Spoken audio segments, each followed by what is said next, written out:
Hello again and welcome. Today I am going to show you how to make my friend Maria's chocolate fudge cake. Now the beautiful thing about this fudge cake is there's no eggs. So if you have somebody in your family who is intolerant or allergic to eggs, this is a fantastic cake. That's not why I make it, I just make it because it's a fantastic cake anyway, and it's super easy. So I'll start, and I have my self-raising flour here, which I have 1.5 cups, which is 200 grams, and I'm going to pop that in there.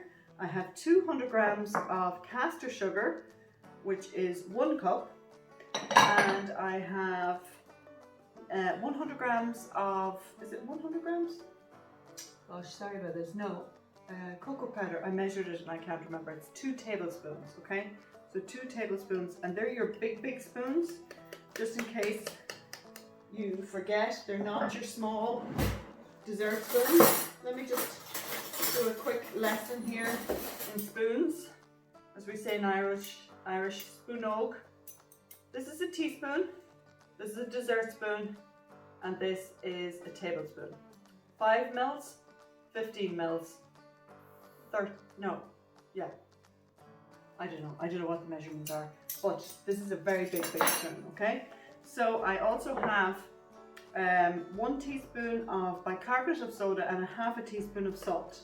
Now that bicarbonate of soda is very important because that's going to react with the acidic ingredient that we're going to add in here. I wonder if you can guess what that is. You won't believe it, what you put into a chocolate cake. It's vinegar. So give that a good stir around until you have everything mixed through, catching in my throat a little bit, and you don't see the white of the flour anymore. So the first thing I'm going to add is my sunflower oil, and I have 5 tablespoons of sunflower oil, which I measured out as 75 mils. I have 1 cup of water, which is 200 mils. And I have my 1 tablespoon, is it, of oil, or vinegar. 1 tablespoon of vinegar. I just use malt vinegar because that's the one I had.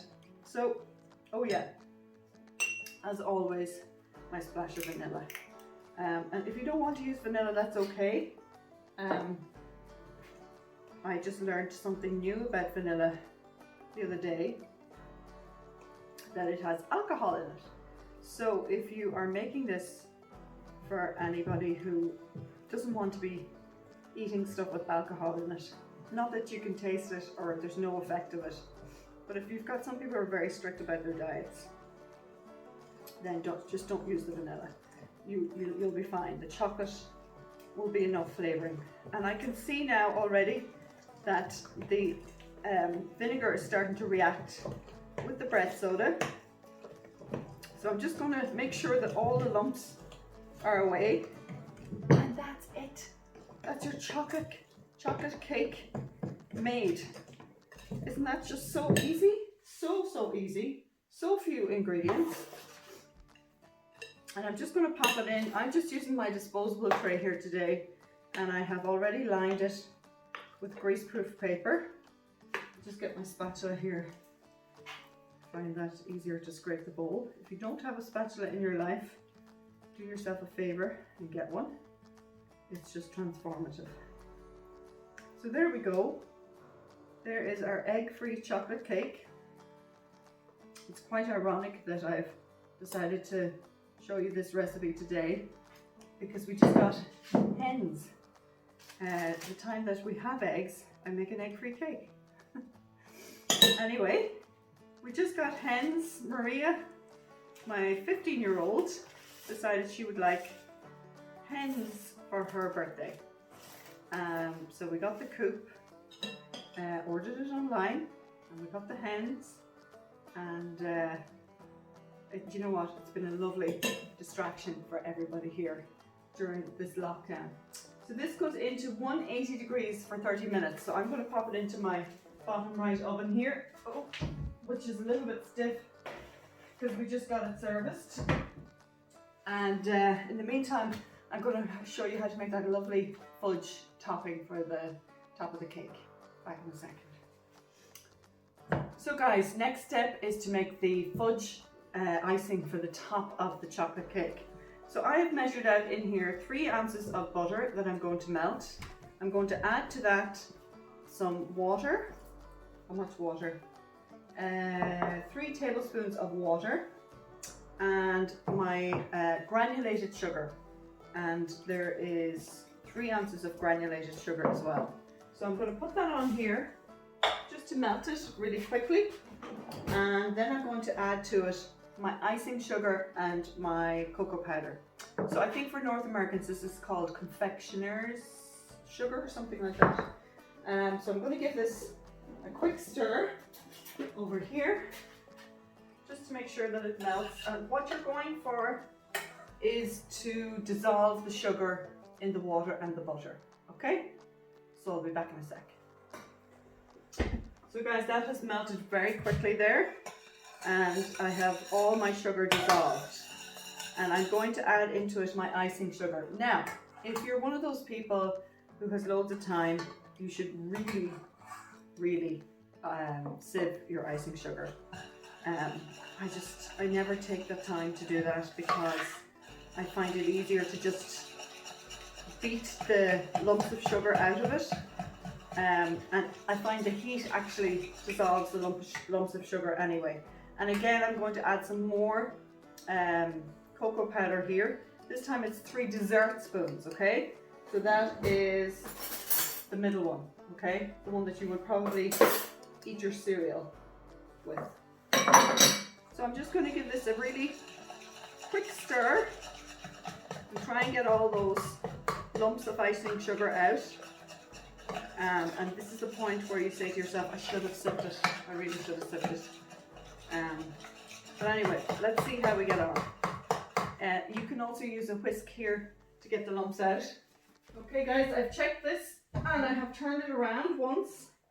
And I just wanted to show you that I usually take it out of the oven when it still has a tiny bit of a wobble in the middle, because it's the difference between a real cakey cake and a nice gooey chocolatey fudge cake. I hope that makes sense, okay? So I'm going to let that cool down. You can see it's actually starting to drop a little bit already in the middle, which means it's slightly undercooked, and that's the way we like it. If you prefer a more dry kind of cake, then leave it until there's no wobble in the middle, okay? So in the meantime, I have gone ahead and given my chocolate fudge a bit of a whisk. So I was wrong about not sieving the icing sugar. It probably takes less time to sieve the icing sugar than it does to try and beat all the lumps of chocolate out afterwards. But you can see it's starting to cool down, and look at that lovely chocolate fudge kind of texture it has taken on. You can use this, you can make this and use it like with ice cream, or say you made chocolate brownies, or maybe a chocolate muffin, or anything at all. You can use this chocolate fudge sauce, so it's a great one to have under your belt. So I'm just going to let that cool down for about 10 or 15 minutes, and then I'm going to pour the sauce on. So guys, you can see that the cake has depressed in the middle a little bit, and that's exactly the way I want it. I don't want it, I don't like that cakey cake feeling. So you can actually pour the sauce in here, which actually might be better because then it holds all the fudge icing without it dripping down over the sides. But just for the sake of this video, I'm going to flip it over onto my breadboard and peel off the sides so that you can see what the cake is like cooked. And it's a good idea to try and do this when it's still slightly warm. Otherwise you might pull half the cake with you when you do that. Can you see how beautifully moist it is in the middle in there? It's still a little bit hot, but I'm going to go ahead and pour my fudge. Now you can see that this is really thickened up as it's cooled down. If you find you've got distracted like me and you started doing the ironing and it's thickened up too much, just put it back onto the heat and it will loosen up again, okay? The laundry never ends in this house, but it seems to be definitely improving a lot since Mommy introduced the do your own washing rule. Anyway, okay. Here we go. Here's our chocolate fudge icing, and I'm just going to pour it over the top, just like that. Now, if you are a big fudge fan and you think that the amount of icing you have in this recipe is not enough, just double it, which we have been known to do many, many times. If you want to make a bigger cake, double it. We have been known to actually multiply it by 4 and make a huge slab cake.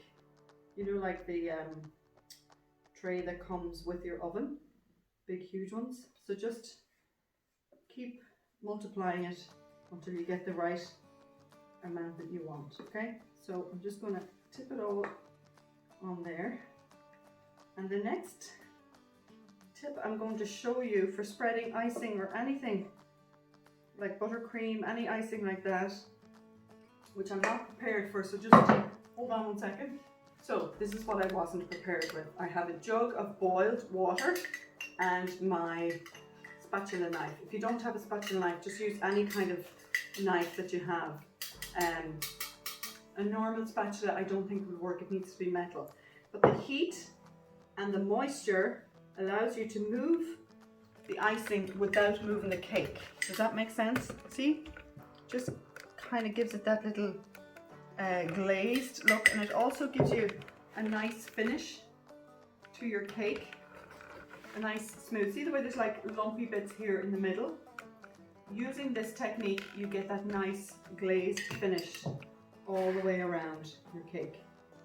So just take it easy, nice and gentle, making sure you don't move any of the crumbs. So if I was to do this again, I probably would double the amount of icing. What do you think, Maria? Would you like the double the amount of icing? More icing the better. More icing the better. So you can just keep moving. See how, do you want to bring the camera a little bit closer there, Maria? I just want to show people how easy it is to move the fudge icing when you have a wet, hot spoon.